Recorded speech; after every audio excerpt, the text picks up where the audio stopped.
Bonsoir, il est 19h, c'est le moment de retrouver notre émission Soyons Zen. J'espère que tout le monde va bien et puis surtout aujourd'hui c'est une émission très intéressante pour les personnes qui vivent un attachement tout particulier, que ce soit à la cigarette ou aussi à l'alcool. Voilà, on va parler un petit peu de ce qu'on pourrait faire, en tout cas d'un programme qu'on crée et qu'on mis sur pied. Jannick Leloup, coach certifiée et maître praticienne en PNL. On peut la retrouver sur le site notamment Oser le possible. Et puis Jack Bloom, qui est déjà venu, naturothérapeute spécialisé en comportement addictif et oh là là, toujours des mots, Jack. Métabolique. Voilà, bonsoir tous les deux. Bonsoir Christiane. Bonsoir Christiane. Alors, c'est vrai que se détacher du tabac, malgré tout, c'est possible. Et vous avez pensé à une méthode R9. Qui a pensé? Comment vous êtes-vous rencontrés? Pourquoi aussi? Alors, on s'est rencontrés, Jannick et moi, il y a à peu près 1 an et demi. Et j'avais déjà, depuis quelques années, dans mes patients, des personnes qui faisaient appel à moi pour arrêter de fumer. Oh là. Il n'y avait pas de méthode vraiment qui portait un nom précis. J'étais seul pour intervenir. Il y avait des outils qui me manquaient. Et puis j'étais à la recherche quand même de quelqu'un qui pouvait m'accompagner, voire d'une équipe pluridisciplinaire pour approcher cet attachement au tabac. Et là, c'était uniquement le tabac, l'alcool. Bon, il y avait des interventions de mon côté concernant la santé, mais c'était pas vraiment un programme qui était au point. Et puis voilà, on a fait quelques petites réunions, Jannick et moi, avec d'autres professionnels. Et puis on est resté vraiment en contact. On s'est bien entendu. On avait des techniques complémentaires. Et ce qui fait que finalement ça a se matché, si on peut dire, et au niveau professionnel aussi. Et ça, voilà, je vais laisser Jannick peut-être donner sa version. Oui, moi je vais entendre les deux versions. Normalement, il devrait y en avoir une troisième, mais l'acupuncteur n'est pas présent avec nous ce soir. Mais bon, peut-être qu'un jour vous reviendrez tous les trois. Voilà. Jannick?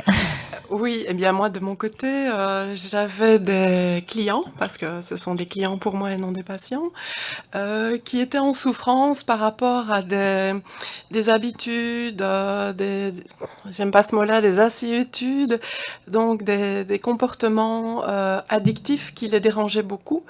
Et j'étais un petit peu désœuvrée par rapport à l'approche des outils, ceci dit performants, qu'on peut utiliser en coaching. Et voilà, la rencontre avec Jack a permis d'étendre un petit peu le champ des possibles en tant que coach et d'apporter donc une approche pluridisciplinaire qui est pour moi essentielle dans ce genre d'habitudes, de comportements, et avec le soutien de l'acupuncteur, qui est un médecin en acupuncture, en fait, et qui permettait en plus d'apporter ces regards médicaux très, très pragmatiques et soutenants par rapport à nos deux approches. Donc, c'est un tout, en fait. Voilà, c'est un tout, et le client, le patient est vraiment pris en charge et se sent entouré, encadré et accompagné de façon bienveillante à différents niveaux. Ce qui peut aider aussi, c'est qu'il a affaire à 2 hommes et une femme, donc ça peut un peu équilibrer les relations du client, du patient. Et ça aide beaucoup dans la compréhension de certaines situations de la part du client, enfin de la personne. Oui. D'accord. Avant de parler vraiment concrètement de comment faire, s'il faut aller en douceur, etc., etc., moi j'aimerais savoir, Jannick, quelle est la différence entre un coach et un psychologue dans ce cas présent? Alors, un psychologue s'intéresse au pourquoi. Pourquoi on a tel comportement, pourquoi on fonctionne de telle ou telle manière, pourquoi on répète incessamment les mêmes choses. Un coach, quant à lui, il est plutôt tourné vers le futur. Donc j'aime l'idée du sac à dos avec plein de choses dedans. Le client... On va vous appeler Dora, alors Dora l'exploratrice. Oh, c'est pas... Oh, c'était la petite note d'humour. Le client donc vient avec ses sacs à dos, plein de choses. J'ai envie de dire, on fait l'inventaire de ce qu'il y a dans le sac à dos et qu'est-ce qu'on peut faire avec ça pour avancer vers un objectif que le client s'est fixé lui-même. ce qui n'est pas si évident que ça de fixer l'objectif, ça peut Non. prendre du temps. C'est pas simplement dire, voilà, je veux arrêter de fumer ou je veux arrêter de consommer de l'alcool. C'est une démarche bien plus profonde, bien plus complexe que ça. Que simplement dire, je vais arrêter, j'en peux plus, c'est fini. Oui, Non, c'est tout un processus rien que la fixation d'objectifs, ça peut prendre 1 voire 2 séances de rendez-vous. Oui. Donc là, c'est la coach. Maintenant, la maître praticienne en PNL va avoir un autre regard, un autre travail aussi à faire. Disons que la PNL, donc la programmation neurolinguistique, est un des outils de coaching que j'apprécie particulièrement dans tout ce qui est changement. Donc, moi, je veux dire, mon orientation en tant que coach, c'est l'accompagnement au changement. Et la PNL est, j'estime, un outil très précieux pour accompagner la personne, le sujet, comme on utilise ce terme-là en PNL, accompagner la personne pour atteindre son objectif. Donc c'est vraiment un outil qui permet de comprendre, en fait, faire comprendre, ou que la personne puisse comprendre les mécanismes sous-jacents qui font qu'elle fonctionne de cette manière-là. Donc ça permet la prise de conscience de tous ces programmes que nous avons tous, oui, bien sûr. qui permettent ou qui invalident la personne face à des objectifs à atteindre ou dans certaines situations. Donc, aussi préciser, et ça j'insiste absolument, un coach n'est pas un conseiller. Moi, en tout cas, je l'envisage sous cette forme-là. Le coach, j'aime bien l'image qu'il marche à côté du coaché. Oui. Il n'influence en rien. C'est le jeu des questions, c'est vraiment le jeu des questions qui fait que le coaché se découvre et découvre vraiment tous les possibles qu'il a en lui.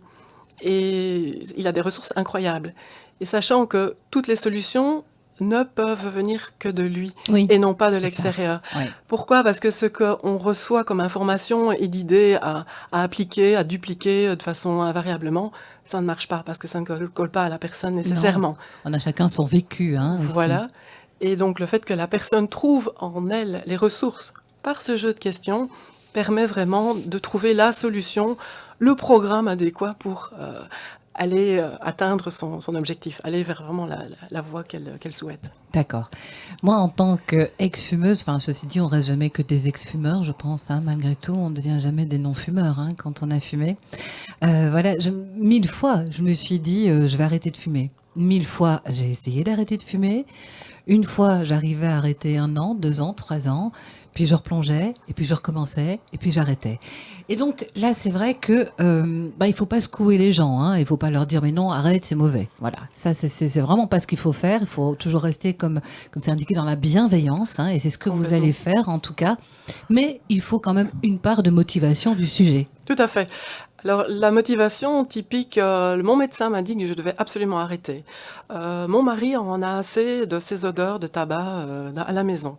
Ou mon budget, j'arrive plus à le gérer tellement mes dépenses en tabac sont énormes. Oui. Non, ça n'aide pas. C'est ce qu'on appelle une motivation extrinsèque, donc qui est extérieure à la personne.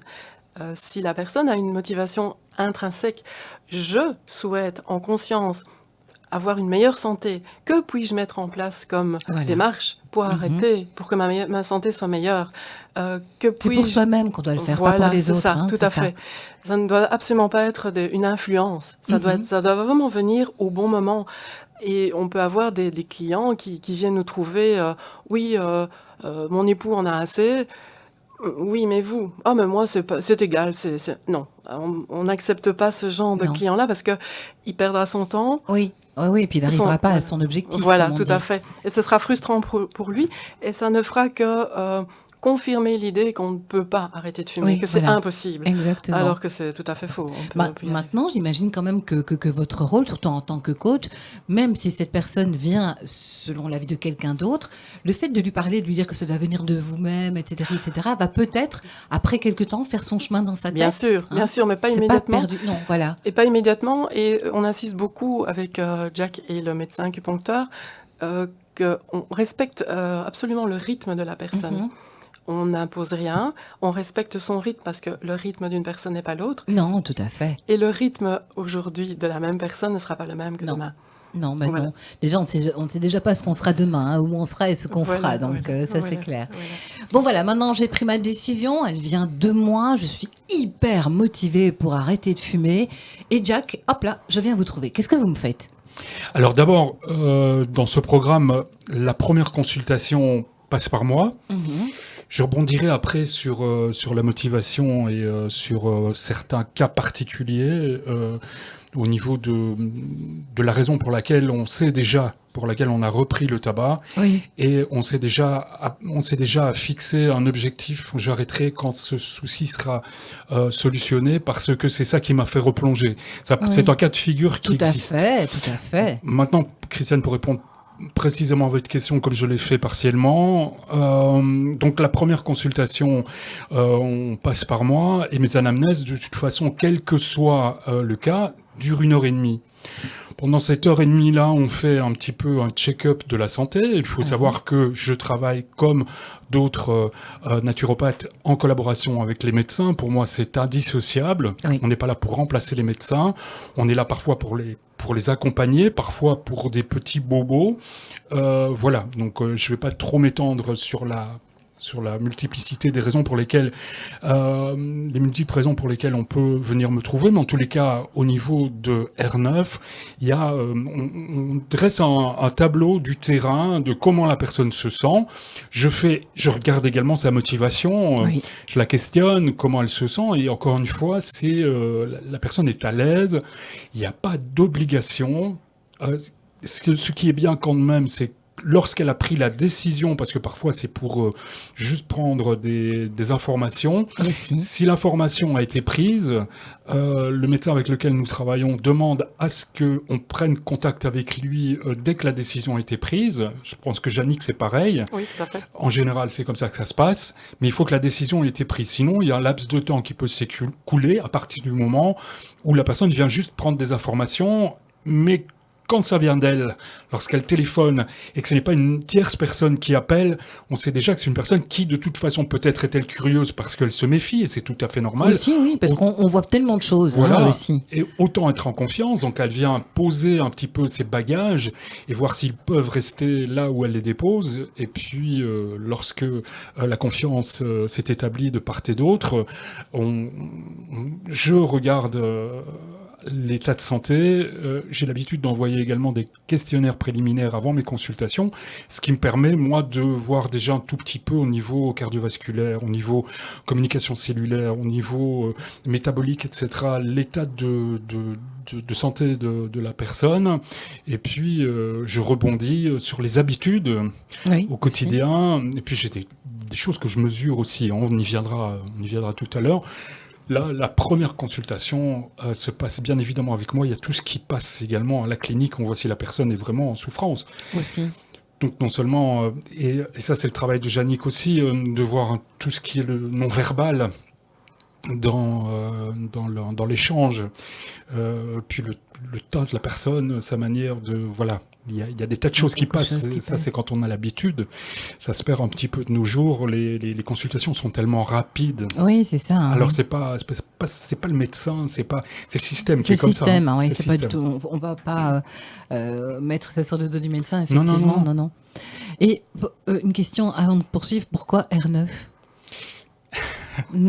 Alors moi je me souviens très très bien, Yannick me dit vas-y. Parce que c'est un R9, voilà. Je me souviens très très bien d'une des réunions que nous avons eues, et moi j'adore inventer des mots, de raconter une histoire autour d'un produit, et j'aime bien quand il y a des chiffres. Ah oui. Et puis, voilà, donc R9, c'est vrai que là, ça sonnait super bien, quoi. On est passé par d'autres mots, ça allait pas. Là, quand j'ai dit R9, ouais, à l'unanimité, c'est passé. Ah ouais. Parfois, je mets des mots sur des programmes, sur des concepts, sur des produits. C'est après que je me dis, mais ça fait penser à ça. Donc, il n'y a pas de hasard, quoi. Non, de toute façon, ça c'est clair. Donc voilà, c'est l'air renouvelé, l'air neuf qu'on a dans le corps, qu'on va respirer, effectivement. Alors, ça c'est bien, donc rendez-vous 1h30, mais durant cette 1h30-là, est-ce que la personne, quand elle va rentrer chez elle, elle aura déjà, entre guillemets, un devoir à faire ? Est-ce qu'il y aura quelque chose qui va déjà exister quand elle va rentrer chez elle? Chez moi, comme chez Jannick, d'abord, il ne faut rien du tout, hein. Je n'oblige personne à faire quoi que ce soit. Je donne des pistes également thérapeutiques. D'abord, lors de la première consultation, grâce à un appareil qu'on appelle le Clini5, je vais également, avec un test un autotest sanguin, voir un tout petit peu le stress oxydant, la barrière antioxydante du patient. Mon gros point Voilà le d'interrogation. gros point de tout à l'heure. Donc, qu'est-ce que c'est le stress oxydant? Eh bien, c'est tout simplement l'oxydation de l'organisme, avec évidemment toutes les molécules que l'on retrouve lorsqu'on inhale la fumée de cigarette. Et puis, la barrière antioxydante, ce sont nos antioxydants qui nous viennent de l'alimentation, également des compléments alimentaires, si tant est que nous en prenions, qui nous protègent. Donc, c'est, si vous voulez, le parallèle entre les deux. Notre stress oxydant dû aux polluants atmosphériques, à ceux contenus dans les aliments et ceux que l'on inhale lorsque l'on allume le tabac, lorsqu'il se consume, avec notre barrière qui nous vient de notre alimentation, également de ce qu'on appelle, et je pense en avoir parlé la fois dernière, notre potentiel vital homéostatique, c'est-à-dire notre force vitale en fait. Tout à fait. C'est ma fille. Alors, bon, là, c'est le premier contact. Hein, c'est avec vous, Jack, hein, qu'on l'a. C'est après combien de temps que vous envoyez les personnes quand même auprès de Jannick? Parce que c'est d'abord Jannick et puis ensuite c'est l'acupuncteur où tout va se faire vraiment en synergie. Alors ensuite, c'est l'acupuncteur qui intervient, je vais dire, le même jour que moi. D'accord. Idéalement. Parce qu'il enclenche un mécanisme, un processus au niveau des énergies. Et je profite quelque part de cette ouverture pour intervenir auprès du client. Et la première séance, premier rendez-vous consiste à déterminer, comme je disais tout à l'heure, l'objectif. Il faut qu'il soit bien clair chez la personne. Et un objectif, c'est pas rien.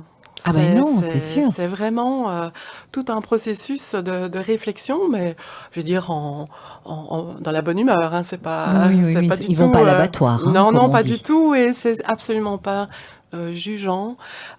Chacun a sa vie, chacun a ses raisons, et je respecte complètement les choix de vie de chacun. Donc voilà, et les motivations et les raisons pour lesquelles la personne a commencé à fumer. Donc je reviens au niveau de l'objectif. Un objectif bien formulé, ça se décline en toute une série de points. D'abord, l'objectif doit être formulé positivement. Donc, pour simplement parce que notre cerveau ne comprend pas la négation. Non, tout à fait. Je vais donner un exemple un petit peu simpliste peut-être, mais vous dites à votre chien « ne monte pas sur le divan ». Il va entendre que monte sur le divan. Voilà, donc il va aller sur le divan. Et notre cerveau, c'est pareil. Si ce n'est que chez l'humain, le cerveau dit « ah, il y a une négation, donc je dois imaginer l'inverse ». Voilà. Donc c'est très compliqué pour le cerveau, et encore plus dans une démarche telle que celle-ci. Donc l'idée, c'est de trouver vraiment une formule, un petit peu un slogan pour la personne qui permettra un slogan soutenant qui lui permettra comme une espèce de mantra quelque voilà, part, c'est ça, sans entrer dans des grandes bien sûr. considérations de cet ordre-là, mais vraiment l'idée de formuler un objectif de façon positive. Alors, cet objectif d'arrêter ou de trouver un meilleur confort dans la santé, il doit être sous le contrôle de la personne. C'est-à-dire qu'il doit, la personne doit l'initier elle-même. Ça rejoint un petit peu l'idée de la motivation.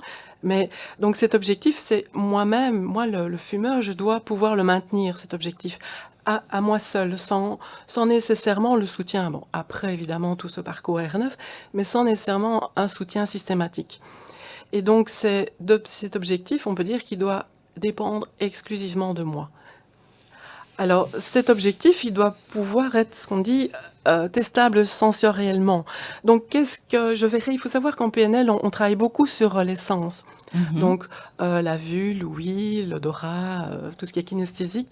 Et donc, qu'est-ce que je verrai? Qu'est-ce que je sentirai? Qu'est-ce que j'entendrai lorsque j'aurai atteint mon objectif? C'est vraiment se projeter dans l'avenir. Donc, quand j'aurai enfin arrêté cette habitude, cet attachement, je m'en serai complètement détachée. Qu'est-ce qui se manifestera en moi? Qu'est-ce que je verrai? Qu'est-ce que je sentirai? Et donc, ça permet d'ouvrir déjà des chemins neuronaux. Le cerveau étant assez, je veux dire, magique à ce niveau-là, c'est dans le sens où il ne fait pas la distinction entre le réel et l'imaginaire. Oui. Je vous propose de faire une toute petite expérience qui va durer quelques secondes, mais imaginez, vous fermez les yeux et vous imaginez une situation qui a été stressante pour vous à un moment donné. Qu'est-ce que vous voyez à ce moment quand c'est arrivé? Qu'est-ce que vous ressentiez à ce moment-là? Qu'est-ce qui se passait dans votre corps? Vous aviez mal à la tête, vous aviez mal à l'estomac, vous aviez des contractures. Vous entendiez quoi? Vous voyez quoi à ce moment-là? Et donc, je suis persuadée que là, à l'instant, il y a un petit quelque chose de désagréable. Oui, voilà. C'est ça, oui. On va tout de suite effacer ça. Et je vous invite à penser à quelque chose de joyeux que vous avez vécu récemment, par exemple, et où c'était bien, c'était confortable, c'était agréable. Donc, qu'est-ce que vous voyez quand vous étiez dans cette situation agréable? Qu'est-ce que vous entendiez? Qu'est-ce que vous ressentiez? Qu'est-ce que vous aviez comme goût dans la bouche à ce moment-là? Et là, je suis persuadée que vos paramètres sont complètement différents. Voilà. Oui. Donc, et là, on est entre nous, il n'y a rien qui a changé. Donc, votre cerveau, vous l'avez emmené dans une situation négative et puis une situation positive. Et on va se servir justement de cette faille, entre gros guillemets, faille, et ça va nous permettre de construire des images. Et donc, au niveau neuronal, ça veut dire pouvoir créer de nouveaux chemins neuronaux ou bien d'utiliser des vieux chemins ou des chemins qu'on a peu utilisés. On pourrait faire le parallélisme avec une carte routière où il y a les autoroutes, les routes et les petits chemins de campagne.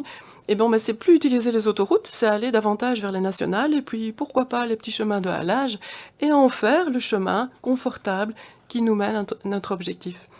Donc voilà, c'est dans l'idée que toute cette démarche, je reviens à notre point de testable sensoriellement, c'est pouvoir prendre l'habitude de voyager dans tous ces registres sensoriels. Alors, sans déraper, évidemment. Sans déraper, mais je veux dire, quand on se fixe un objectif clair, précis, formulé positivement, qui est sous le contrôle de la personne et qui est testable sensoriellement, et là, j'invite la personne à se raccrocher à une expérience positive. Et donc là, c'est magique, ça se met très gentiment en place et de façon certaine. Et c'est quelque chose que la personne peut réactiver régulièrement. Donc voilà, c'est à sa portée, elle n'a pas besoin de quelqu'un. Elle peut le faire n'importe où en plus. Tout à fait, elle peut le faire dans le métro, elle peut le faire au volant, dans les embouteillages, aussi, à n'importe quel moment. Alors aussi, un objectif doit être contextualisé, c'est-à-dire qu'est-ce que je me donne comme période de temps pour arriver à atteindre mon objectif, avec qui éventuellement. Bon, ce ne sera peut-être pas avec nous, ce sera peut-être avec d'autres personnes accompagnantes.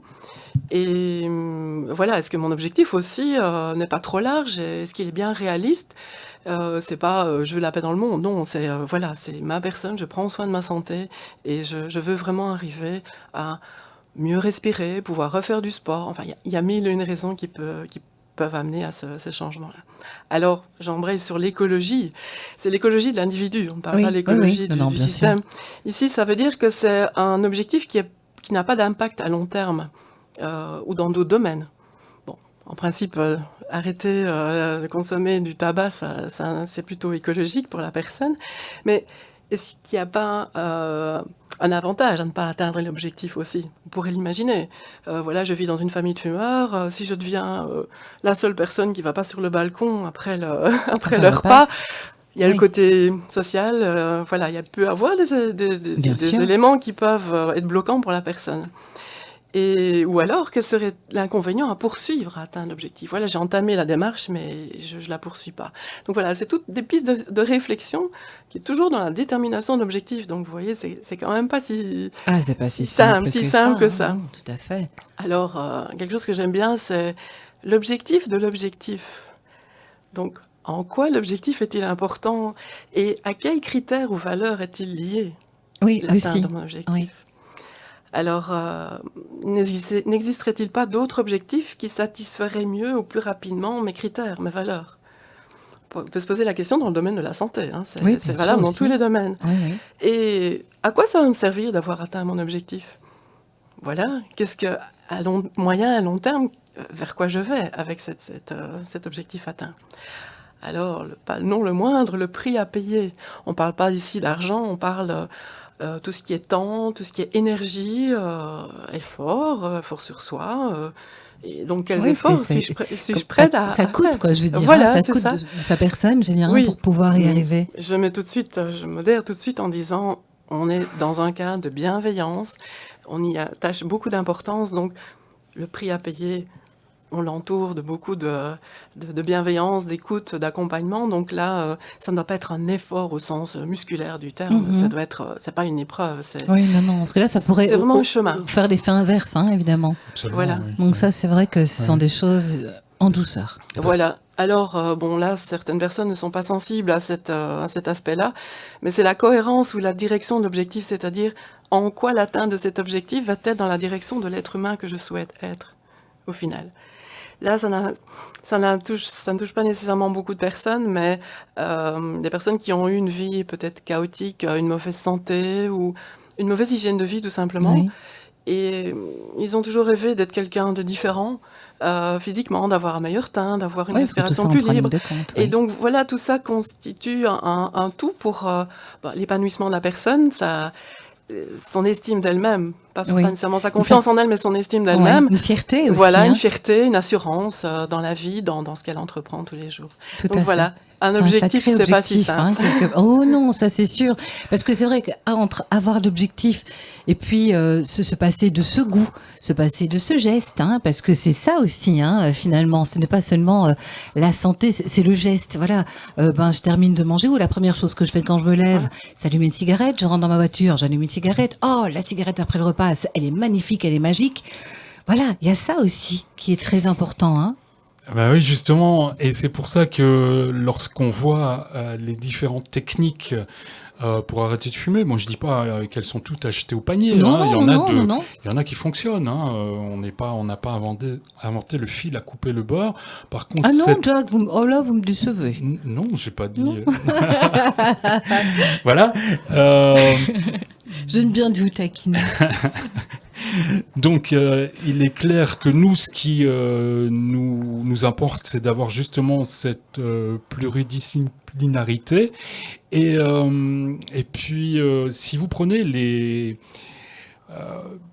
tout ce qui est à base de nicotine, voilà, que ce soit les patchs ou les chewing-gums, tous ces produits, là, vous n'aurez qu'une efficacité sur votre attachement à la nicotine. Voilà, mais pas sur les gestes. Pas sur les gestes. Tout ce qui est gestuel, tout ce qui est de ce que vous disiez tout à l'heure, de ces réflexes, de ces conditionnements que nous avons lorsqu'on se lève le matin, après un bon repas, lorsqu'on est en contact avec d'autres personnes en société, lorsqu'on nous tend une cigarette...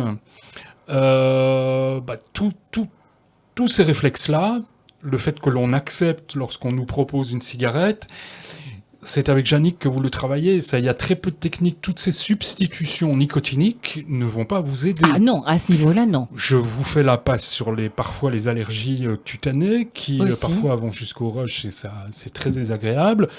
Vous avez des personnes qui continuent de toute façon qui diminuent leur quantité de nicotine puis qui l'augmentent, qui jouent au yo-yo, un petit peu comme lors des régimes. Parce qu'il y a des gens qui deviennent addictifs, qui s'attachent très fort au chewing-gum, par exemple, hein, à base de nicotine. Oui, alors là... C'est remplacer une addiction par une autre. Hein. Oui, j'allais dire, il y a plusieurs choses à dire par rapport à ça. Vous venez de soulever une de ces choses-là. C'est qu'il ne faut pas remplacer, évidemment, une habitude par une autre. Il ne faut pas que le produit, en termes de produit, que ce soit nicotine, tabac... cigarette électronique aussi. Hein. Vous remplacez, on va venir après, là vous allez un peu vite, Christiane. Il ne faut pas qu'on le remplace par le chocolat. Et ce que je voulais dire quand même d'essentiel, c'est que vous n'avez pas que la nicotine dans le tabac. Non. Vous savez, vous allez les mettre associés, ça existe en aromathérapie, ça existe également pour toute l'industrie du tabac avec les substances qui imprègnent le papier de cigarette. Et je prends juste un seul, le propylène glycol, qui à lui seul est responsable d'éclatement de cellules qu'on a au niveau lysozyme, entre autres au niveau hépatique, mais ici au niveau cardiaque et pulmonaire, rien que le propylène-glycol, et ça me fera rebondir évidemment sur les vapoteuses et ces machines à rêve finalement. Donc pour moi c'est un leurre de se dire juste c'est la nicotine, parce qu'après 8 jours, cette addiction, là je parle vraiment d'addiction, parce que voilà, c'est la nicotine qui en elle-même n'est pas toxique, c'est addictive. Addictive. Oui. On parlera des toxiques si vous le voulez bien tout à l'heure, et ce vers quoi je vais dans mon programme, c'est de nettoyer l'organisme aussi. Là, je vais pas partir dans tous les sens. Non. Je réponds à votre question par rapport au geste. Au geste, c'est que c'est pas que la nicotine, c'est également ce geste-là. Mmh. Et juste, j'aimerais qu'on développe ça tout à l'heure, mais la vaporette, vous remplacez un geste par un autre. Est-ce qu'il y a des personnes, en dehors des effets négatifs sur la santé, avec les excipients dans les e-liquides, plus les e-liquides dans leur globalité, est-ce qu'il y a des personnes qui arrêtent vraiment de fumer? Pendant combien de temps? Si oui, pendant combien de temps? Est-ce qu'ils ont travaillé sur la raison pour laquelle ils avaient besoin d'avoir ce doudou? Et je pense que Yannick va être d'accord avec moi. Enfin, je le sais qu'elle l'est, mais je la regarde là. Le fait de fumer, ça nous raccroche, c'est un doudou. La cigarette, c'est un doudou. Et si l'on réfléchit vraiment à la cause, et on a eu une discussion, Yannick et moi, il y a quelques mois là-dessus, parce qu'on se revoit, on discute des cas que l'on a eu, enfin des cas, c'est pas péjoratif, des personnes qui sont venues nous trouver. C'est toujours, la cigarette, c'est un doudou. Qu'est-ce qui nous a blessés à un moment donné? Qu'est-ce qui a fait qu'on a pris cette habitude? Yannick va remonter jusque... C'était à une soirée. Vous vous souvenez du moment où vous êtes allé dans votre sac, où vous avez accepté cette cigarette? Vous étiez habillé comment, etc. C'est toujours reporté à quelque chose. La cigarette, après, nous remet dans cette situation. Est-ce que vous connaissez quelqu'un qui va prendre du plaisir à fumer sous la contrainte? C'est ramené à une soirée où on s'amusait bien, à un moment où on a voulu faire comme tout le monde, donc s'équilibrer sur un mimétisme avec quelqu'un qu'on apprécie peut-être, ou en tous les cas, on était peut-être dévalorisé soi-même, et peut-être par d'autres, et on a voulu rentrer... s'intégrer dans un groupe. Donc ça nous ramène à des situations positives. Et puis, après, c'est patatras... on tombe dedans. Et parfois. Plus. Mais quand on retombe, ça peut être une séparation, un choc émotionnel, et on reprend une cigarette. Comme si ça allait arranger les choses, en fait. Ces personnes-là, si elles ont conscience au moment où elles refument que c'est momentané, qu'elles savent très bien qu'elles ont ancré, enfin Yannick, tu me contredis si je me trompe, enfin je ne pense pas, parce que j'en ai la preuve, c'est que ces personnes-là, si au moment où elles reprennent une cigarette, elles savent très bien que c'est momentané, elles ont beaucoup plus de chances à refumer pendant une courte période jusqu'à ce que ce souci-là qu'elles ont bien identifié se dissipe. Mmh. D'accord. Pourtant qu'elle s'écoute elle-même et qu'elle soit bienveillante envers elle-même. Oui, aussi. Oui. Encore une fois, je répète ce que Yannick disait tout à l'heure. Si une personne m'appelle, et on a déjà eu le cas, je vais vous envoyer ma compagne, ça marche pas.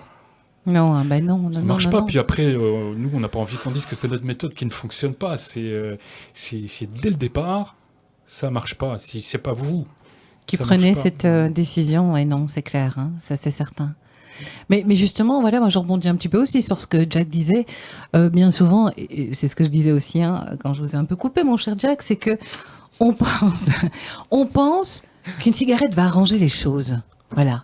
On se dit tout le temps, tu m'as énervé, j'ai besoin d'une cigarette pour me calmer. Bon, d'accord, il y a des produits dedans qui vont vous aider à vous calmer, mais ça ne va pas arranger le problème. Non, mais si, quelque part, sinon on n'apprendrait pas. Si c'était pire, vous ne l'apprendriez pas. C'est bien la preuve que c'est addictif.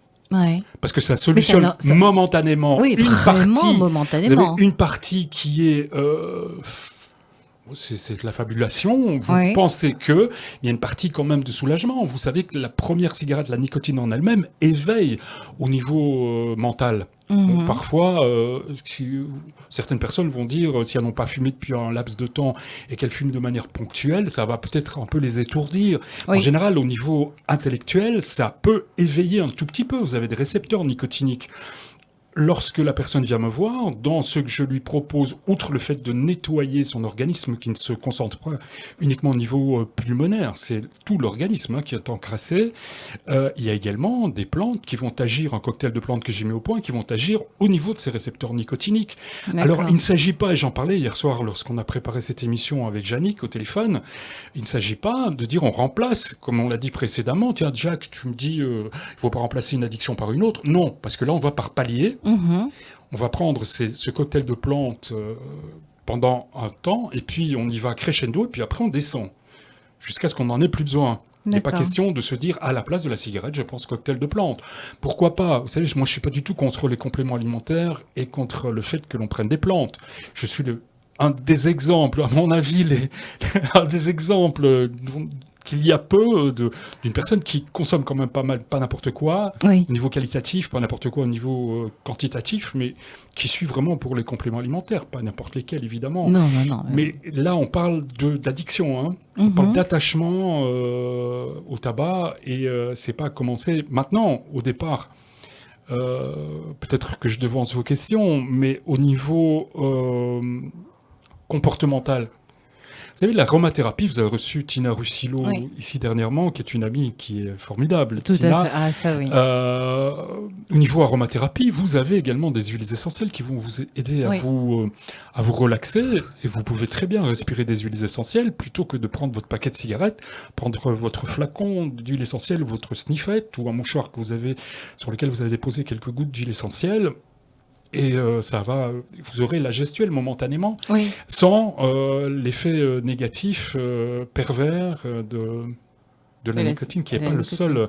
C'est pas un poison, c'est à côté de tous les... Oui, parce qu'il y a quand même pas mal de substances dans une cigarette. Oui, dans le papier. Dans le papier, dans le tabac aussi. Dans le tabac aussi, mais là, lors de la combustion. Oui. Cadmium, etc. Vous avez des métaux lourds. Oui, il y a énormément de choses qu'il n'y avait pas au début de la cigarette. Avant le tabac, on monte à bien longtemps, on le mâchait. Il n'y avait pas tous ces additifs dedans non plus. Ah, mais vous avez du sucre dans le tabac. Vous avez du sucre, vous avez des arômes. Et puis vous montez vers le cigarillo, le cigare, etc., vous avez des arômes artificiels et du sucre qui monte en pourcentage et qui participe, puisque le sucre est une drogue, qu'il participe au côté addictif d'attachement à la cigarette. Et c'est ça que quand on arrête de fumer, on a cette envie de grignoter du sucré, par exemple ? Alors, d'une part, parce que vous allez remplacer, vous avez le goût de sucré, ça c'est un fait. Donc, le fait d'avoir le goût de sucré en bouche, par retour encéphalique, vous allez avoir une production d'insuline. Vous risquez d'être en légère hypoglycémie. Donc, vous avez, bien évidemment, comme vous le soulignez, ce goût sucré qui va... que vous allez rattraper autrement. C'est pareil avec les édulcorants. Vous allez apporter un édulcorant sans les calories, donc vous allez manger beaucoup plus après, donc c'est un leurre. C'est pareil avec la cigarette, vous avez le goût sucré, vous n'avez pas les calories. Donc là, je veux dire, vous avez le plaisir, en tous les cas au niveau du cerveau, de fumer, puisque ça vous relaxe, avec tout ce qui n'est pas vrai que vous imaginez. Bien sûr. Et puis, pour rebondir aussi sur le fait que j'arrête de fumer, je grossis, c'est vrai. Pas spécialement parce que vous vous ruez sur les aliments à la place de la cigarette, parce que la nicotine en elle-même augmente, peut-être par voie de la néoglycogénèse, non, de la thermogénèse, en tous les cas, augmente la combustion calorique. Donc vous allez, par la nicotine, brûler des calories. Oui, tout à fait. Donc la prise de poids n'est pas toujours liée au fait que vous allez grignoter sur les côtés. Vous pouvez grignoter justement pour rattraper ce goût sucré que vous n'avez pas. Mais c'est pas toujours lié, c'est aussi que la nicotine permet de brûler des calories. Quand on prend ces compléments alimentaires, Jack, ça veut dire que la personne doit, et Yannick aussi, la personne doit déjà arrêter toute cigarette ou pas, ou elle va crescendo. C'est ça, oui, c'est ça. C'était pour juste C'est bien ce que j'ai compris, mais je me dis pour que les gens qui écoutent se disent Je vous ai bien compris aussi. Maintenant, c'est pareil. La seule chose, moi, qui est un petit peu difficile, c'est dans un autre type de consultation. Les personnes qui viennent me voir pour perdre du poids, puis qui ont une barre de céréales bien sucrées dans leur sac, qui la sortent et puis qui parlent la bouche pleine. Pas qui parlent la bouche pleine. Hein. Oui, bon, je peux passer au-dessus de ça, mais le fait de me dire, mais vous venez me trouver pour maigrir, et vous mangez ça. Vous continuez à manger. On s'est pas bien compris. Là, on va recommencer, on va reprendre point par point. Mais non, la personne qui vient me trouver peut très bien aller fumer une cigarette à l'extérieur si elle veut. Moi, elle peut me quitter 5 minutes et me dire je vais fumer une cigarette. Je vais pas lui dire qu'est-ce que vous allez faire là, vous n'êtes pas motivé. Bien sûr que non. Vous me dites après, moi ça change pas ma vie, je suis pas fâché, vous le voyez même pas sur mon visage. Vite, continuez à fumer après, je sais très bien que vous arrêterez de toute façon. Mm-hmm.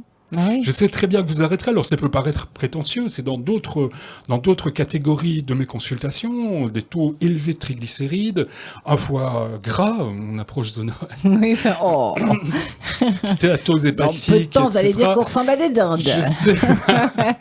Je sais, pauvre bête, hein, moi oui, je suis lifestyle vegan. Je sais très bien de toute façon, et en accord avec le médecin qui est le seul qui peut interpréter les prises de sang, je sais très bien que lorsque la prise de sang sera refaite à 3 mois, les triglycérides auront chuté. Donc je sais très bien que la personne qui vient nous consulter, si elle suit le programme à son rythme, avec toute la bienveillance, avec sérénité, avec toute l'atmosphère, avec l'aromathérapie, avec notre volonté d'aider ces personnes, on sait très bien que de toute façon, les personnes vont arrêter lorsque ce sera leur moment et que ça va durer dans le temps. Mmh. D'accord. Combien de temps, justement, entre le rendez-vous que les personnes prennent avec Jack et la rencontre avec vous, Jannick ? Ça se fait plutôt dans la foulée, je veux dire dans les 10-15 jours, le temps que toute cette démarche initiée atteigne un petit peu le cerveau, comme on dit. C'est ça, et que la personne gentiment, inconsciemment, se programme déjà elle-même pour vers l'atteinte de son objectif et de commencer à un peu laisser de côté son doudou ou carrément, suivant la façon dont elle souhaite fonctionner, complètement l'arrêter et puis s'assumer dans ce nouveau comportement, ne plus accompagner les collègues à la récréation pour fumer la cigarette. C'est pas du tout donc dans l'idée de remplacer quelque chose par autre chose du tout. C'est vraiment faire prendre conscience à l'organisme qu'il a des ressources et qu'il peut les utiliser à bon escient pour complètement abandonner cette envie, ce geste à la limite compulsif qui fait que j'ai oublié mon paquet de cigarettes. Moi, je me souviens, une fois en soirée, j'étais avec un ami et c'était cigarette sur cigarette et à un moment donné, je l'arrête. Il dit, est-ce que tu es conscient que tu as allumé une cigarette que tu n'es pas en train de fumer ? Ah non, j'ai pas réalisé. Il y a longtemps. Il dit oui, il y a eu plusieurs cigarettes comme ça, tu en as allumé, on est en pleine discussion et t'as pas envie de fumer. Pourquoi ? Parce que ton esprit est attiré par autre chose. Mais le geste était automatique. Oui. C'était impressionnant parce que c'était un gros fumeur, donc c'était un paquet de cigarettes et demi par jour. Et donc, il y avait une grande partie de cigarettes qui partaient en fumée. C'est le cas de le dire. Et donc, ça veut dire que c'est un geste, il était vraiment plus conscient du tout de son geste. Donc c'était vraiment un programme automatique. Un petit peu comme dans votre ordinateur, il y a plein de programmes automatiques qui se mettent en route quand vous démarrez votre PC le matin. Eh bien c'est pareil. Il était plus du tout conscient de ce qu'il faisait, des gestes qu'il faisait. Donc ça veut dire qu'il allait dans sa poche gauche, sa poche droite, chercher le paquet de cigarettes. Ça fait beaucoup de choses, finalement. C'est quand on décompose tout ça, ça fait quand même pas mal de démarches au niveau du cerveau pour arriver à avoir une cigarette allumée. Oui. Et il n'en était plus conscient. Donc ça, c'était assez impressionnant. Et alors, dans l'idée de pourquoi, comment peut-on arriver à déprogrammer, c'est justement, dans un premier temps, faire prendre conscience à la personne tout ce qu'elle fait. Et tout ce qu'elle a fait au départ. Donc, on remonte dans le temps. Oui. Si c'est nécessaire, loin ou pas loin. Mais en fait, c'est en tout cas la reconnecter avec la première expérience, qui n'est pas une expérience « Ah, j'ai envie d'un morceau de chocolat parce que c'est bon ». Non, c'est comme disait Jack, c'est faire comme les copains. Souvent, très souvent. Oh, je suis pas bien. Bah tiens, je vois les copines qui sont en plein chagrin d'amour. Elles fument, ça a l'air d'aller mieux. Je vais faire pareil. Je vais essayer. Oui. C'est sûr que les premières cigarettes, non, c'est pas très sympathique. Non, c'est pas bon même, hein. Non, mais la preuve, un enfant, quand vous fumez devant un enfant, il recule. Sûr. Donc ça veut dire que instinctivement, naturellement, plutôt, l'être humain n'aime pas cette odeur-là, et il se force. Et donc c'est à se forcer à ces répétitions de gestes qui créent vraiment un programme qui s'engramme dans le cerveau et qui fait que ça devient automatique, ou quasi automatique en tout cas. Et donc voilà, c'est l'idée de ramener la personne à sa première expérience de fumeur. Dans quel contexte? Et comme je disais tout à l'heure, qu'est-ce que vous ressentiez à ce moment-là? Qu'est-ce qui vous entourait? Vous étiez avec qui? Quelle était l'ambiance? Donc vraiment la reconnecter à ces moments-là et lui faire prendre conscience de tout le chemin qu'elle a parcouru depuis avec cette habitude. Et donc, c'est vraiment une prise de conscience. Et certaines personnes réalisent qu'elles n'étaient absolument pas conscientes, à la limite au courant de ce qui avait déclenché au départ cette addiction. Et donc là, gentiment, il y a vraiment une lumière qui se font sur tous ces moments-là. Et donc, elles prennent conscience de de tous ces programmes qui les animent, en fait. Ouais.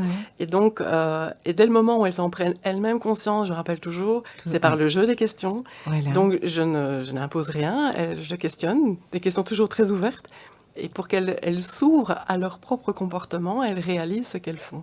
D'accord. Alors, oui. Oui, si je peux intervenir par bien rapport sûr. à ça, trois choses vraiment. Moi, j'ai une dame qui m'a dit une fois en consultation, une jeune dame, Jannick va certainement se souvenir de qui il s'agit, mais qu'est-ce que je vais faire si je ne fume plus? Oui, parce qu'on a l'impression que ça occupe le temps aussi. Hein. Oui, mais qu'est-ce que je vais faire? J'ai peur, Jack, je ne sais pas ce que je vais faire. Mais qu'est-ce que je vais faire si je ne fume plus? Ça, c'est la première des choses. Maintenant, la deuxième expérience, c'est que vous pouvez très bien avoir arrêté de fumer dans votre tête et aller à une soirée et continuer à accepter la cigarette de manière sociale. Vous pouvez très bien avoir eu le déclic et que le bon déclic, et qu'il vous faut encore un peu de temps pour accepter de ne plus être, entre guillemets, sociable. Rassurez-vous, vous êtes toujours aussi sociable, et si on vous accepte en soirée, c'est pas seulement parce que vous fumez. Vous valez davantage que ça. Mais on s'exclut quand même soi-même, hein, parce qu'au début, on n'a pas tellement envie de côtoyer des gens qui fument, justement. On s'exclut soi-même. Ouais. On peut rebondir aussi sur d'aller vers ce que ça nous apporte, de ne plus fumer plutôt que des désavantages. Vous allez retrouver quand même une capacité respiratoire. On peut les énumérer aussi. Et vous allez peut-être vous remettre au sport. Hein, d'ailleurs. Tout à fait. Donc on peut se remettre au sport. Vous savez, après 20 minutes, vous avez la pression artérielle qui devient à peu près normale, à moitié de normale. Après 8 heures, au niveau du monoxyde de carbone, et l'oxygénation des cellules, vous retrouvez également la moitié de votre capacité respiratoire. Après 24 heures, donc juste un jour, vous avez les poumons qui commencent à se nettoyer. Bien évidemment que je vous aide à nettoyer ces poumons avec des substances qui remplacent certains médicaments, donc des nutraceutiques. Et vous avez la nicotine commence à s'éliminer. Après 48 heures, vous retrouvez, mais ça c'est quand même essentiel, vous retrouvez le goût des aliments. Oui, parce que ça aussi on le perd quand on fume, c'est vrai. Au niveau... Et c'est là qu'on recommence à bien manger d'ailleurs. Aussi, voilà, merci de l'avoir soulevé. Vous retrouvez du goût, donc la sapidité, même au niveau somesthésie, parce que vous avez une partie de la bouche qui est endolorie par toutes les substances, les saloperies qu'on a dans le papier de cigarette et dans le tabac. Donc vous retrouvez ça après 48 heures. Après 72 heures, une facilité respiratoire qui redevient à peu près normale. Après 2 semaines, diminution du risque d'infarctus et de la coagulation. Vous savez, l'hypercoagulation, vous avez le sang moins fluide, donc vous pouvez avoir des cailloux, c'est un terme vulgaire. Oui. On appelle des thrombus, etc., avec d'autres substances. On ne va pas rentrer dans les détails, mais en tout cas, ça participe à une coagulation sanguine qui va créer... vous aurez la lumière artérielle qui sera rétrécie, et si tant est que vous avez un caillot qui n'est pas très stable... ça peut faire une thrombose. Thrombose, ça peut être une embolie pulmonaire, voilà. mais je ne veux pas non plus... vous savez... il ne faut pas faire peur, mais enfin, voilà, ça fait partie quand même. Oui, voilà, non seulement exactement. Vous avez vu, et ça ne marche pas chez tout le monde, ça marche chez une minorité de personnes, ces poumons qui sont complètement noircis, encrassés par le tabac. Vous avez également ces risques d'hypercoagulation sanguine si tant est déjà que elle soit favorisée par toutes sortes d'abord par... la génétique déjà peut-être. Absolument, c'est ce que j'allais dire, même si l'épigénétique va améliorer un tout petit peu ces paramètres. Vous avez ça, vous avez les autres, votre mode de vie en général, et puis vous ajoutez à ça la cigarette. Pour les femmes, la pilule notamment. Oui, bien sûr. Et ça fait partie de mon questionnaire. Alors je ne dis pas d'arrêter la pilule, je dis simplement, écoutez, moi je pense que, parlez-en à votre gynécologue. On vient avec un bébé, on vous dit merci Jack. Je suis confronté à ça encore ici il y a 3-4 jours, mais je renvoie les gens chez le gynécologue, chez le gastroentérologue, chez le neurologue, chez le médecin traitant bien évidemment, chez le psychologue. Pour moi c'est super important. Après 3 mois, vous avez diminution de la toux et de la fatigue. C'est quand même pas mal. C'est énorme déjà. Voilà. Ce qui vous encourage, si tant est que vous aimiez de faire du sport, à peut-être vous inscrire dans une salle de sport, de faire appel à un coach. On parlait d'un excellent tout à l'heure. Salut Dimitri. Et puis, il y en a d'autres, mais voilà. Et puis, vous allez revivre un petit peu plus sainement. Maintenant, il ne s'agit pas, si vous avez les papilles gustatives qui sont en éveil, d'aller manger n'importe quoi. Voilà, c'est ce qu'on disait tout à l'heure, il faut quand même faire attention malgré tout. Voilà, donc après 1 an, vous avez quand même une probabilité de crise cardiaque de diminution de moitié par rapport à un fumeur. Et après 10 ans, c'est loin, 10 ans, le risque de cancer du poumon avec une diminution de moitié par rapport à un fumeur. C'est pas beau tout ça ? C'est très beau. Maintenant, est-ce que avec vos compléments alimentaires, Jack, on a tous ces effets secondaires ? Parce que c'est vrai que quand on arrête de fumer, d'abord, on est hyper nerveux. On a des maux de tête épouvantables, on tousse, on ne dort pas, on souffre d'insomnie. Est-ce que les compléments alimentaires vont aider ? Parce que ça aussi, ça rebute pas mal de personnes pour arrêter de fumer et dire non, je regrette mal pendant pas longtemps finalement, quand on réfléchit bien. Alors au niveau des vocables, je voudrais quand même remettre, d'ailleurs je vais écrire un article prochainement, même si j'en ai déjà écrit par rapport à ça. Au niveau des vocables, compléments alimentaires, c'est pour compléter ce que vous n'avez pas dans l'alimentation. Oui. Je ne dis pas que vous êtes trompé, parce que c'est un vocable qui est utilisé à tort et à travers. D'abord, vous avez la complémentation alimentaire, puis vous avez après, vous avez envie de multiplier votre énergie. Donc là, on est dans la supplémentation. D'accord. Vous avez envie de vieillir moins vite. Là, c'est encore autre chose. Ici, on parle de phytothérapie, on parle d'aromathérapie, on parle de nutraceutique, parce que les compléments alimentaires sont là, comme son nom l'indique, pour compléter l'alimentation. On n'est pas dans ce secteur-là.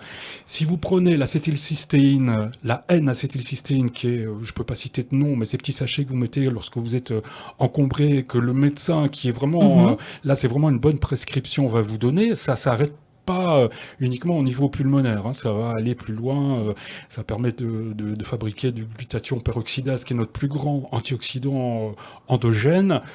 Eh bien, ça, c'est un nutraceutique, c'est pas un complément alimentaire. Vous n'allez pas compléter l'alimentation, vous avez de la cystéine dans la viande, c'est un des acides aminés, mais vous n'avez pas... c'est pas un complément alimentaire. Donc, on parle de nutraceutique. Vous avez des nutraceutiques. Moi, je travaille beaucoup avec la gémothérapie, en collaboration avec Tina Russilo. Je travaille également avec une équipe de pharmaciens. Puis j'étais en contact avec Philippe Andrienne il y a très très longtemps, qui a remis cette gémothérapie au goût du jour. C'était de Paul Henry, un médecin belge à l'époque, il y a très longtemps. Elle ne nous rajeunit pas tout ça. Mais non. Donc la gémothérapie, les nutraceutiques, vous avez des plantes qui vont vous aider à gérer votre stress, à retrouver un sommeil de qualité. Je l'expliquais tout à l'heure, des plantes qui sont utilisées contre ces envies addictives. Donc il y a des plantes, d'autres qui vont agir au niveau des récepteurs nicotiniques, vous voyez, et puis c'est au cas par cas. Moi je ne supporte pas personne n'est pas l'autre, d'avoir une liste dans mes équilibrages alimentaires, une liste que l'on prend comme ça dans un tiroir et qu'on donne à tout le monde. Et qu'on donne à tout le monde. Ça me demande du temps, mais c'est pour ça que je me lève le matin, d'avoir d'autres travails comme moi. Je n'ai pas inventé encore une fois voilà. Mais maintenant j'ai mes méthodes Bien sûr, qui me sont propres, mais je veux dire d'autres personnes travaillent de manière propre aussi. Mais je ne supporte pas de voir que l'on donne à quelqu'un, pour moi c'est un manque de respect, quelque chose qui est pour tout le monde. Alors tout le monde, un quantificateur universel, Jannick connaît très bien ça, on n'aime pas ça en PNL. Pas du tout. Voilà. Donc, c'est adapté à la personne. D'abord, qu'est-ce que vous prenez déjà? Qu'est-ce que vous prenez comme médicament? Là, je rebondis sur mon boulot, quoi. Donc, Oui, qu'est-ce que vous prenez comme médicament? Qu'est-ce que vous prenez comme complément alimentaire? Il n'est pas question de se surdoser. Bon, si vous prenez déjà un complexe vitamine B, vous en prenez un deuxième, c'est pas grave, à partir du moment où, au niveau de l'acide folique, vous n'avez pas déjà ce qu'il vous faut, parce que beaucoup de compléments alimentaires maintenant, vraiment, je parle de ça parce que ça peut intéresser les personnes. Si vous prenez un complexe de vitamine B, qui ne sont pas des vitamines B de qualité, surtout pour la B6, la B9 et la B12, la B9, l'acide folique, vous avez des métabolites d'acide folique qui ne sont pas très gentils lorsqu'ils sont comme ça, qui ne sont pas assimilés, qui se promènent dans l'organisme, c'est protumoral. Donc maintenant, on travaille avec des méthylfolates, etc. Donc là, ça va, mais c'est vraiment une des vitamines B qu'il ne faut pas surdoser. Donc, vous voyez, les compléments alimentaires, et certains, c'est pas trop grave. La vitamine C, on parlait, on a besoin d'antioxydants lorsqu'on fume. C'est un pro-oxydant, la vitamine C. Vous savez, la cellule cancéreuse, et je vais pas expliquer le schéma par lequel la cellule cancéreuse se nourrit de vitamine C également, elle la détourne à son avantage, même s'il y a des thérapies où on ajoute de la vitamine C, c'est encore autre chose. On va pas parler de Linus Pauling et de son ascorbate, mais voilà, il faut faire vraiment attention à ce qu'on prend, il faut demander aux professionnels, que ce soit à son pharmacien, à son thérapeute, en magasin diététique. Il y a des personnes qui s'y connaissent vraiment. Je rebondis sur Tina Russilo de la Maison des Plantes. Vous avez des personnes qui se connaissent vraiment et qui peuvent vraiment vous conseiller ce qu'il vous faut, parce qu'on ne prend pas n'importe quoi, n'importe comment. Alors bien sûr que c'est moins dangereux que les médicaments. Hein. Il ne faut pas diaboliser les compléments alimentaires, ni les nutraceutiques. Il y en a que vous pouvez en prendre plus. La gémothérapie, on sait, nous, thérapeutes, qu'on peut aller plus haut que ce qui est noté sur le flacon. Mais ça dépend chez qui, ça dépend avec quoi, ça dépend quand, ça dépend de plein de facteurs. Et ça, c'est le thérapeute, ce sont les professionnels, en collaboration avec le médecin traitant, qui peut vous dire ce que vous devez prendre et en quelle quantité. D'accord. Jannick, quand maintenant les personnes sont parées, donc elles ont tout, on a fait un peu une petite PNL pour voir l'objectif, comment y arriver, comment y accéder. Comment sont les sujets une fois qu'ils sont bien installés dans cette thérapie? Eh bien, ils ont comme une perception de leurs souhaits, de leurs objectifs beaucoup plus clairs. Et ils mettent énormément de choses en œuvre pour y arriver. Et donc, ils ont pris conscience de pas mal d'éléments qui les animent, qui les motivent au quotidien et la façon dont ils fonctionnent. Et donc, ils arrivent davantage en confiance par rapport à leur objectif initial. Mais quand même, il y a souvent des croyances limitantes qui surgissent. Et donc là, il y a aussi un travail à effectuer. Donc pour un petit peu décoder ces croyances et d'où elles viennent et pourquoi elles se sont installées et surtout comment la personne peut les déprogrammer et remplacer par des croyances portantes, donc des croyances qui les amènera vraiment en confiance vers leur objectif final. Donc là aussi, c'est tout un processus. Il faut savoir qu'en PNL, il y a beaucoup d'exercices et que je trouve assez ludiques. Parce que la personne n'est pas assise dans son fauteuil, elle participe, elle est souvent sur une ligne du temps, elle se repositionne suivant les événements de sa vie, toujours en conscience. On ne parle pas du tout d'hypnose ici. Non, voilà. Vraiment, et se remémore comme ça plein de souvenirs. Il y a plein de souvenirs qui remontent à la surface et qui l'aident à mieux structurer sa démarche et en tout cas approcher d'une façon plus sereine et plus apaisante ce grand passage, ces grandes étapes dans leur vie. C'est une fameuse étape. Oui, c'est une fameuse étape. C'est une renaissance presque. Voilà, c'est ça. Et c'est pas en y allant au forcing. Il faut arrêter absolument. Maintenant, je vais tout mettre en œuvre. Je vais voir toutes les personnes qu'il faut. Non, c'est toujours dans une démarche bienveillante, dans une atmosphère calme, posée, beaucoup d'écoute, Et parfois, la personne peut vous amener dans des sujets qui n'ont strictement rien à voir avec leur santé, mais qui ont à un moment donné impacté. Si leur cerveau leur envoie cette information et dire voilà, je dois l'exprimer, anodine, quoi. je dois l'exprimer, je dois en parler, c'est pas anodin du tout. Non. Et donc voilà, on peut peut-être parfois dévier sur d'autres sujets professionnels, des questions affectives, peu importe lesquelles, et qui ont un impact effectivement dans la démarche globale. Donc c'est pas anodin de se balader comme ça dans le temps, faire des petits exercices pour ancrer vraiment des nouveaux comportements, parce que je parlais tout à l'heure d'autoroute, de nationale et de petits chemins de halage. Et ben c'est vraiment dans cette idée-là d'arriver à mettre en place d'autres comportements, changer les croyances. Et là, il y a effectivement beaucoup de travail. Oui. Mais c'est toujours dans la bonne humeur et dans la bienveillance et dans l'ouverture d'esprit. Et la personne se prend au jeu, en fait. Parce que toutes les questions... C'est pas une contrainte, en fait. C'est pas du tout une contrainte. Mm-hmm. C'est vraiment pas du tout le but, parce que ce qui est fait dans la contrainte, on ne le fait qu'une fois. Oui. Et là, c'est pas du tout notre but. Et on replonge. Et on replonge, quelle que soit l'approche d'ailleurs. Oui. Tout ce qui est changement, on ne peut pas le faire dans la contrainte. Et donc voilà, on pratique tout ça dans la... En tout cas, la bonne humeur. Dans la bonne humeur et en tout cas dans un espace convivial et accueillant. Et voilà, on veille vraiment à ce que cet esprit-là soit bien maintenu et que la personne y adhère et qu'elle soit bien, qu'elle se sente bien. Et qu'elle soit heureuse de venir aussi à que ce soit un rendez-vous. Qu'elle ne vienne pas entrer dans les pieds, comme on dit. Pas du tout, non, que ce soit un rendez-vous qui s'annonce gai, joyeux. Au contraire, où elle va se sentir vraiment bien elle-même, peut-être aussi. Écoutée et pas prise en charge, j'ai pas ce mot-là parce qu'il y a le mot charge, c'est pas très sympathique. Guidée. Mais guidée, non. Accompagnée, marcher à côté de. Voilà. Oui, pardon, Jack. Non, on n'est pas dans la culpabilisation. Donc là, c'est pas de la faute de la personne. À partir du moment où vous avez une drogue, alors vous avez des drogues qui agissent au niveau physique et d'autres qui agissent au niveau psychologique. Là, vous avez les deux. Oui. Parce que vous avez le comportement également. Ouais. Et ben, c'est pas de votre faute. Si vous êtes tombé dedans, c'est qu'il y avait une faille chez vous, il y avait quelque chose qui se présentait et qui est venu un peu comme une pièce dans un puzzle, mais pas un beau puzzle. Non, voilà. Est-ce que vous êtes responsable du fait que vous fumez ? Non. Nous ne sommes pas nos comportements. Ça, c'est un grand principe.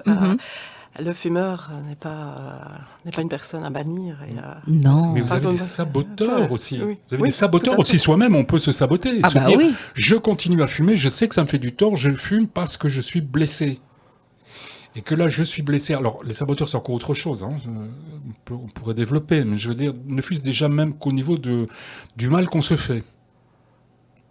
C'est la zone de confort aussi, hein.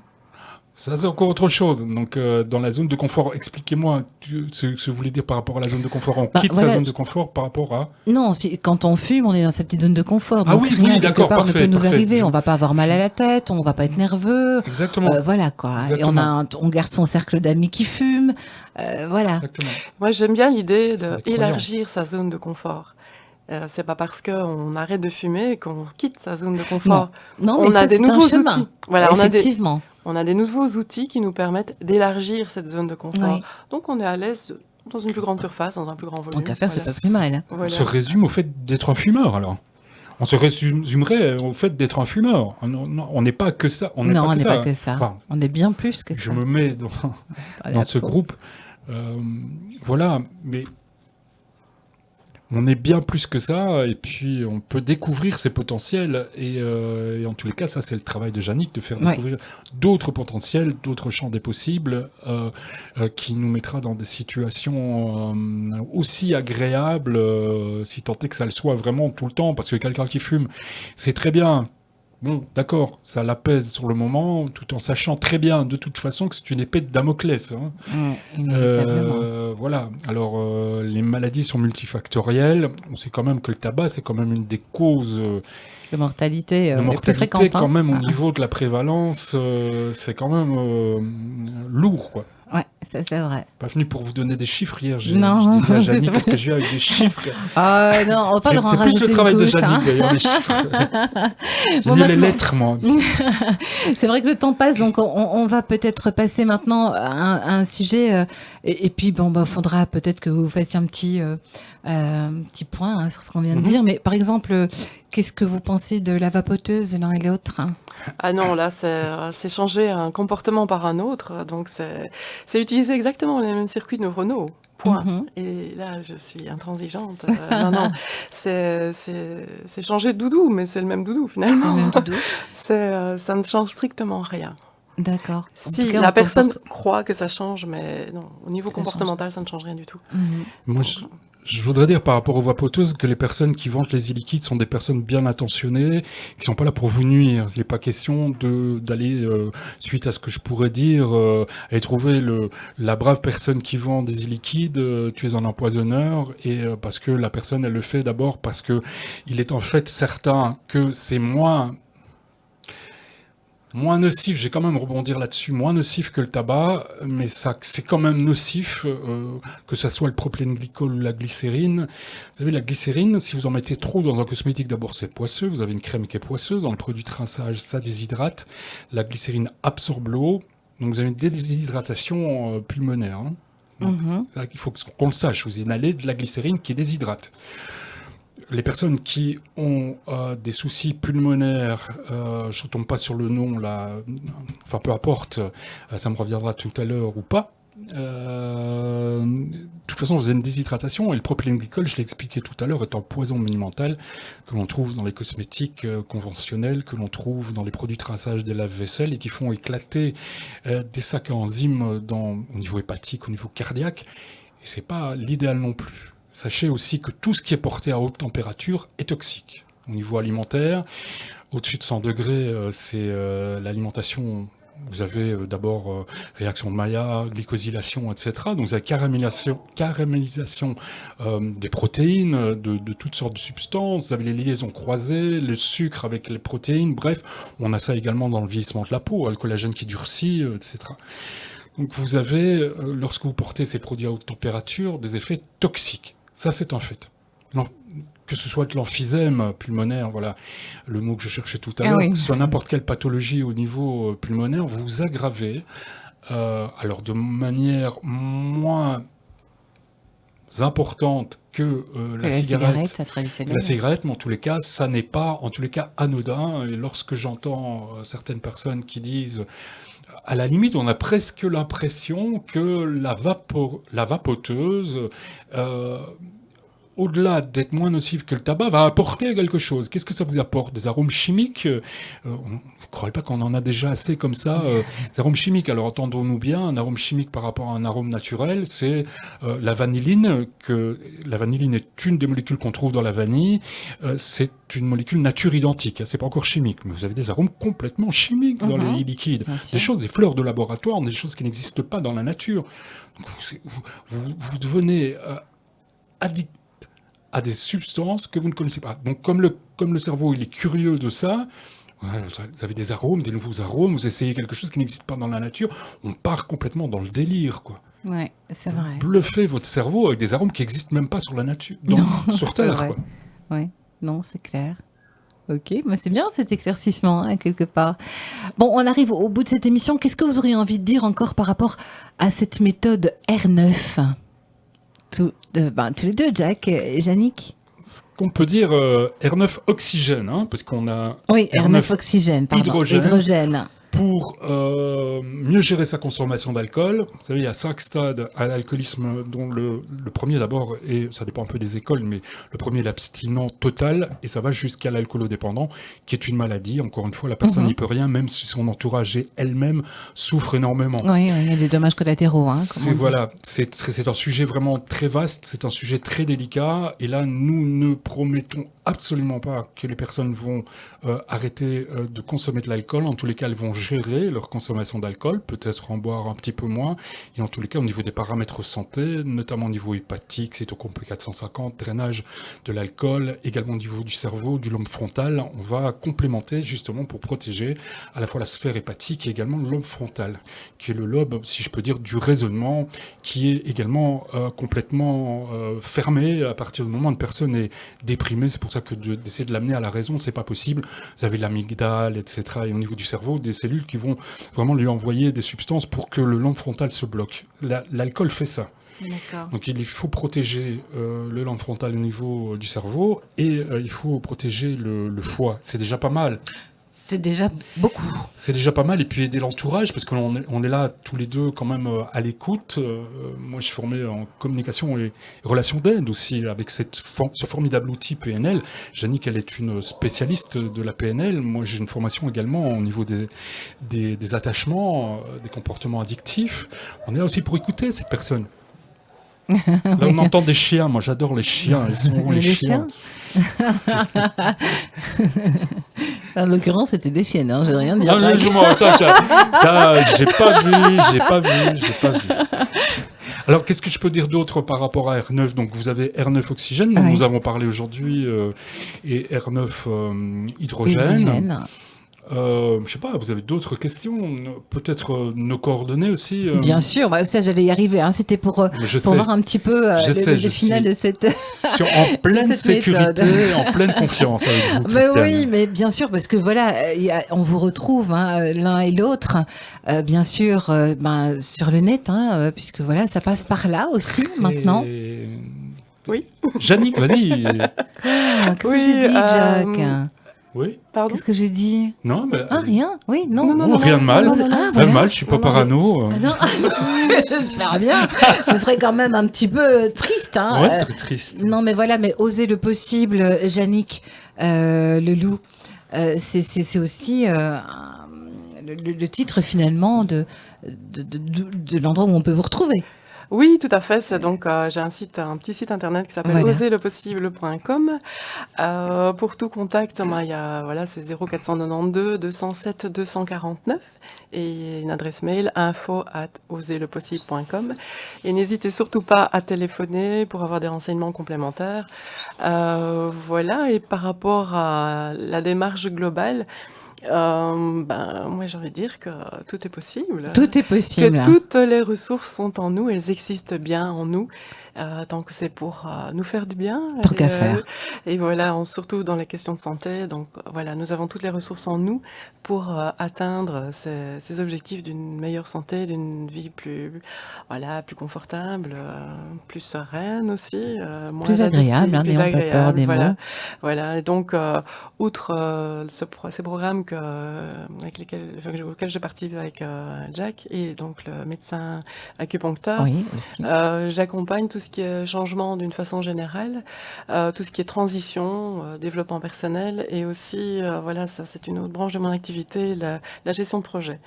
Donc voilà, ça c'est un autre sujet. Mais ça on pourra peut-être en reparler un jour, pourquoi volontiers, pas volontiers. Voilà, donc peut-être garder l'idée que tout est possible. Rien n'est impossible, qu'il faut oser simplement, un petit coup de pouce avec un accompagnement adéquat et dans la bienveillance, s'il vous plaît. Tout à fait. Jannick Leloup, donc Jack Bloom. Jack Bloom, qui est super actif sur les réseaux sociaux, très réactif au téléphone, hyperactif dans ses messages. Au taquet, j'adore, je me lève pour ça. On me retrouve, là j'ai un site internet qui est en reconstruction, là, parce que j'ai changé ma manière de communiquer. Et vous pouvez en tous les cas me retrouver sur Facebook, là j'ai plusieurs pages. Plusieurs pages Facebook, mais la principale, je vais donner Jack Bloom, J-A-C-K-B-L-U-M,